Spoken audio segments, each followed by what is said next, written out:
اللہ اللہ اللہ اللہ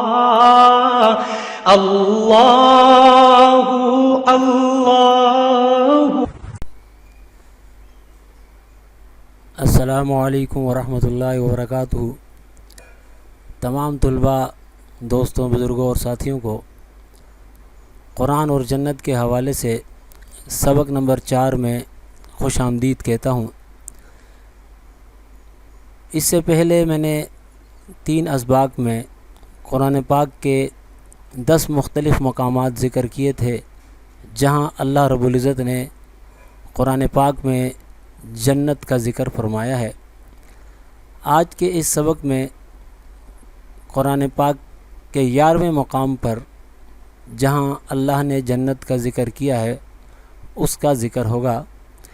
تو آئیے شروع کرتے ہیں۔ بسم اللہ الرحمن الرحیم۔ فاستجاب لهم ربهم انی لا اضیع عمل عامل منکم من ذکر او انثى بعضکم من بعض فالذین هاجروا واخرجوا من دیارهم واوذوا فی سبیلی وقاتلوا وقتلوا لأکفرن عنهم سیئاتهم ولأدخلنهم جنات تجری من تحتها الانہار ثوابا من عند اللہ واللہ عنده حسن الثواب۔ یہ آیت نمبر 195 ہے سورہ آل عمران پارہ نمبر 4 کی۔ گویا پارہ نمبر 4 تک یہ 11واں مقام آتا ہے جہاں قرآن پاک میں اللہ جنت کا ذکر فرما رہا ہے۔ اور یہ آیت خاص اس کے جو موضوع بن رہا ہے، اللہ تعالیٰ کسی کی محنت کو ضائع نہیں کرتا، مرد ہو یا عورت۔ چلیے اس کے ترجمے کی طرف جاتے ہیں تاکہ آیت کو سمجھنے میں آسانی ہو۔ پھر قبول کی ان کی دعا ان کے رب نے کہ میں ضائع نہیں کرتا محنت کسی محنت کرنے والے کی، تم میں سے مرد ہو یا عورت۔ دیکھیے یہاں اللہ تعالیٰ نے مرد اور عورت دونوں کے حوالے سے اللہ نے ذکر فرما دیا کہ اللہ تعالیٰ کسی کی بھی محنت کو ضائع نہیں کرتا۔ مزید اللہ فرماتے ہیں تم آپس میں ایک ہو، تم آپس میں ایک ہو۔ یہاں کون مراد ہے؟ اہل اسلام۔ یعنی یہاں گویا ہمارے لیے درس ہے کہ ہم آپس میں نفرتوں کے بیج نہ بوئیں، آپس میں تقسیم نہ ہو، زبان کی بنیاد پر، رنگ کی بنیاد پر، عہدوں کی بنیاد پر، علاقوں کی بنیاد پر، بلکہ اللہ کے ارشاد کے مطابق تم آپس میں ایک ہو، ہمیں آپس میں متحد ہو کر رہنا چاہیے۔ وہ لوگ کہ ہجرت کی انہوں نے اور نکالے گئے اپنے گھروں سے اور ستائے گئے میری راہ میں اور لڑے اور مارے گئے۔ اب اللہ تعالیٰ یہاں ان لوگوں کا ذکر فرما رہے ہیں جن کو اللہ کے دین کی وجہ سے اپنے علاقے، سالہ سال کے علاقے، آبائی علاقے چھوڑنے پڑ جاتے ہیں اور انہیں گھروں سے نکال دیا جاتا ہے، ستا کر، مار کر، تکلیفیں دے کر۔ موجودہ دور میں بھی دنیا بھر میں کئی علاقوں کے اندر مسلمانوں پر شدید تکالیف موجود ہیں،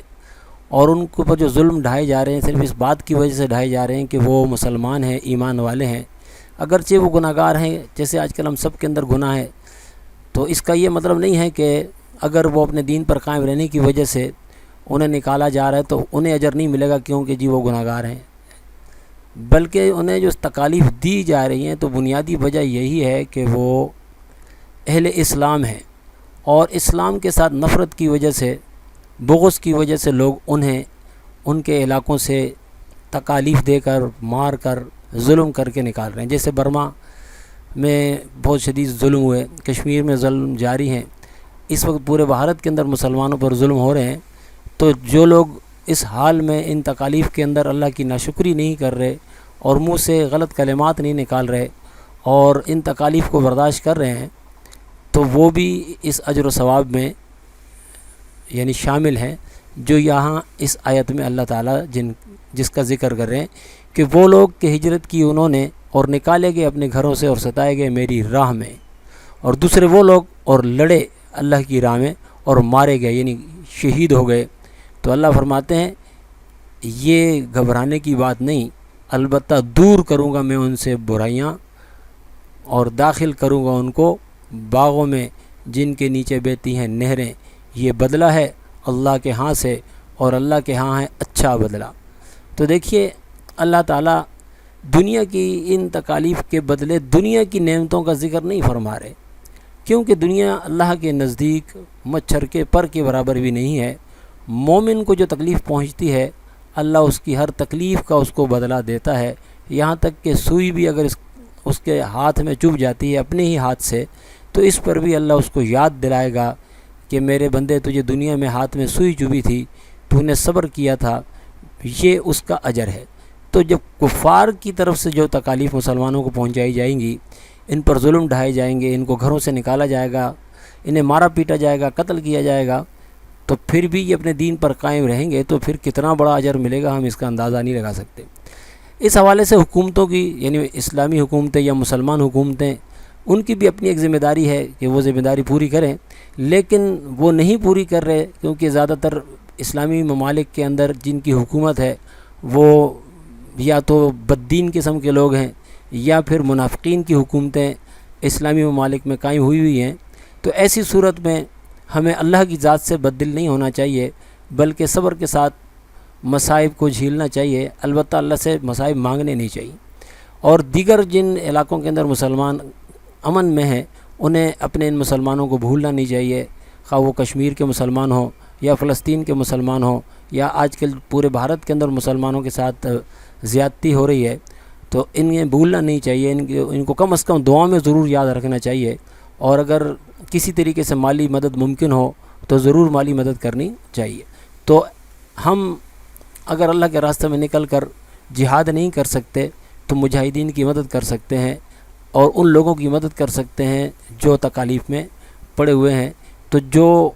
ان کی مدد کرے گا ان کے ساتھ بھی اللہ کی مدد کا وعدہ ہے، اور زبردست وعدے اللہ آخرت کے کر رہا ہے، کیونکہ دنیا بہرحال ایک دن ختم ہونے والی ہے، اور یہاں کی نعمتیں بھی ختم ہو جائیں گی، یہاں کا عیش و عشرت بھی ختم ہو جائے گا،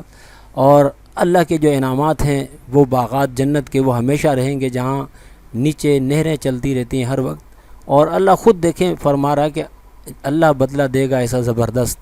اور اللہ کے ہاں ہے اچھا بدلہ، یعنی جس بدلے کو اللہ رب العزت اللہ جل شانہ اچھا بدلہ فرما رہے ہیں وہ کیسا اچھا ہوگا میرے بھائیو، اس کو ہم اس دنیا کے اندر بالکل بھی محسوس صحیح طریقے سے نہیں کر سکتے کہ وہ کتنا زبردست بدلہ ہے۔ اس کا صحیح اندازہ اسی وقت ہوگا جب انسان اللہ کی اس عظیم نعمتوں کے اندر، جنت کی نعمتوں کے اندر داخل ہوگا، اور داخل تو کیا میرے عزیزوں میرے بھائیوں، ان نعمتوں کو جب دور سے بھی دیکھ لے گا تو اس کو دنیا کے اندر جتنی بھی تکالیف پہنچی ہیں شدید ترین، ان ساری تکالیف کو وہ جنت کی نعمتوں کو دیکھ کر ہی بھول جائے گا، اسے یاد ہی نہیں رہے گا۔ یعنی جب اللہ اسے بتائے گا کہ میرے بندے تو نے دنیا میں صبر کیا میری طرف سے آنے والی تکالیف پر، وہ دیکھ تیرا بدلہ وہ رہا، یعنی اسے جنت جب بتائی جائے گی، جنت کے انعامات بتائے جائیں گے، وہ ان انعامات کو دیکھ کر اتنا اندر سے ٹھنڈا ہو جائے گا خوشی سے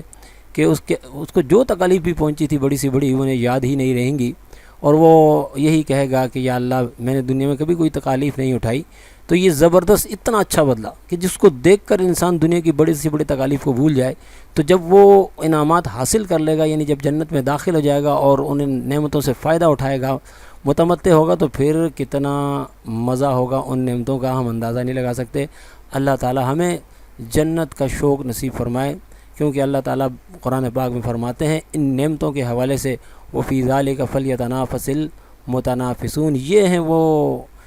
انعامات، وہ نعمتیں جن کے لیے حرص کرنے والوں کو حرص کرنی چاہیے۔ اللہ تعالیٰ مجھے بھی اپنے اور اپنے رسول کے صلی اللہ علیہ وسلم کے احکامات پر چلنے والا بنائے، اور سارے مسلمانوں کو جنت کا شوق نصیب فرمائے۔ اب اجازت چاہوں گا، اللہ حافظ۔